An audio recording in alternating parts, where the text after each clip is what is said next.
Americans, this could be what's coming very, very soon in the near future to America. Now, I've been talking about this since 2020. So I'm going to do the best I can to take you through a pathway of facts, figures, numbers, logic. Again, don't make any financial decisions based on what I'm saying. Use your own discernment and do your own research. So I'm going to show you what the UK is doing right now. I'm going to show you what happened in 2020 in America. Then I'm going to show you 3 videos that will start to tie everything together for us. Now, if you haven't subscribed to my YouTube, which is linked in my bio here, every single day, videos to inform you. So on June 5th, 2023, basically the UK announced that they're testing UBI, Universal Basic Income. So universal basic income of nearly $2,000 a month to be trialed in England for the first time. So this is a document right here. It says the basic income conversations were launched in 2019. This is the key year I want you to focus on. So the conversation started in 2019. The World Economic Forum also had a pandemic preparedness response in 2019.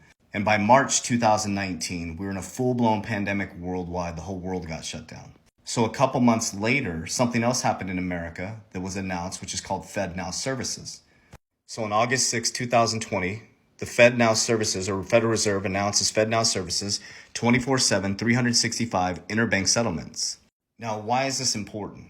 Well, they're talking about universal basic income, which is free money for citizens, in 2019. There's a pandemic preparedness in 2019, and the whole world was shut down in 2019. And by August, they were talking about FedNow Services. Now, I'm going to show you FedNow Services is live. I'm going to show you the account addenda at Wells Fargo. So why is this important? Because of the other videos I'm going to show you. Rosie Rio says you need a shock to the system to change consumer behaviors. So UK is launching UBI. Well, why would you want universal basic income? Well, they tested the stimulus checks in 2020 and people really liked it. Everybody loves working from home. And Jerome Powell said the middle class is getting wiped out, leverage towards technology. He's worried about the middle class moving down to the working poor. I'm paraphrasing what he said. So when eggs and gas are way, way too high, you can't get a mortgage anymore because of interest rates. Rental income has gone up 20 to 30%. And your companies have to lay you off because of interest rates and trying to cool inflation. Or when you can't feed your kids and you can't pay your bills, a cool $2,000 is going to be pretty remarkable.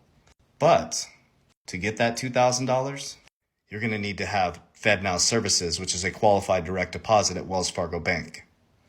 Wells Fargo Bank, account addendas, now a qualified direct deposit, April 24th, 2023, as inflation is through the roof, interest rates are skyrocketing, and banks' liquidity is in danger. So now let's listen to Larry Fink in 2017, sitting with the CEO of American Express, who is now retired. This is Larry Fink talking about basically that we need to force behaviors. Questions, but you now make a point of that's an investment criteria for you. Well, behaviors are going to have to change, and this is one thing we're asking companies. You have to force behaviors, and at BlackRock we are forcing behaviors. 54% of the incoming class are women. We added 4 more points in terms of diverse employment this year.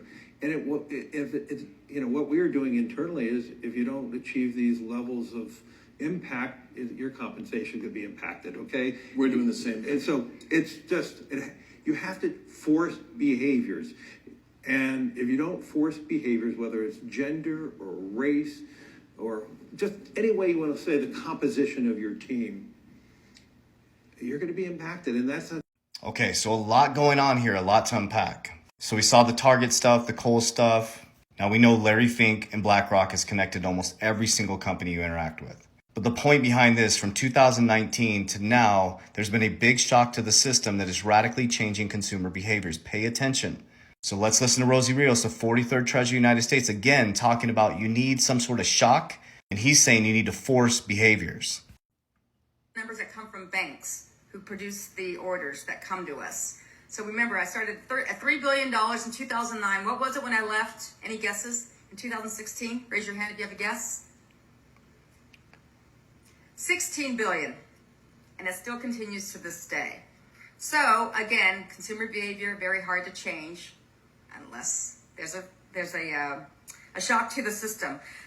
Okay, so they keep telling us 2017, Larry Fink says you have to force behaviors. He's talking about ESG, diversity and inclusion.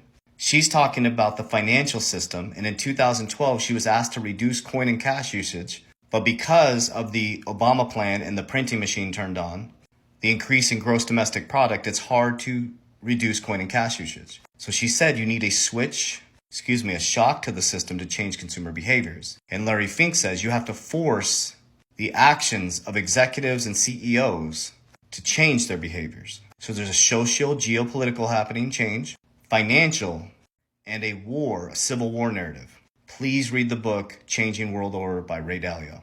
Okay, the last one I'm going to look at is Jerome Powell. He's the one that was stating, I'm paraphrasing, I'm worried about the middle class getting wiped out, leverage source technology, and coming into a new economy. That was in 2020, 2021. Now we're in the new economy. People are coming back to the workforce. Now AI has advanced extremely since 2020. People can't afford to live anymore. You need a shock to the system. We have social geopolitical classes clashing within America, which is civil war. We have horrible economic policies. Everybody's de-dollarizing from American dollar. And UK launched or is testing universal basic income. So he's talking to Jerome Powell right here about the digital dollar back in 2020, I believe.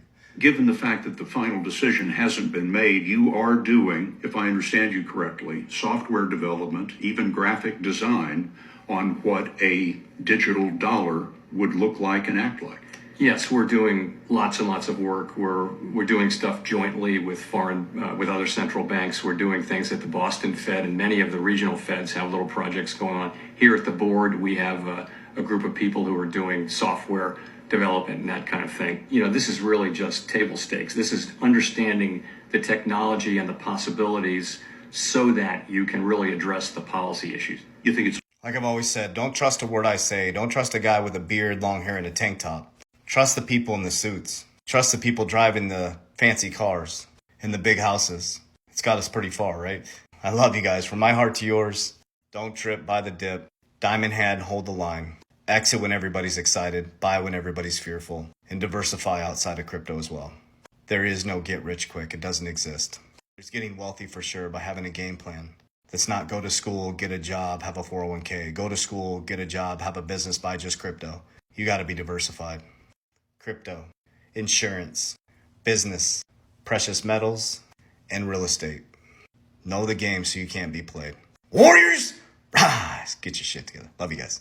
Again, if you're not subscribed to my YouTube channel, I do detailed videos just like this every single day to keep you informed.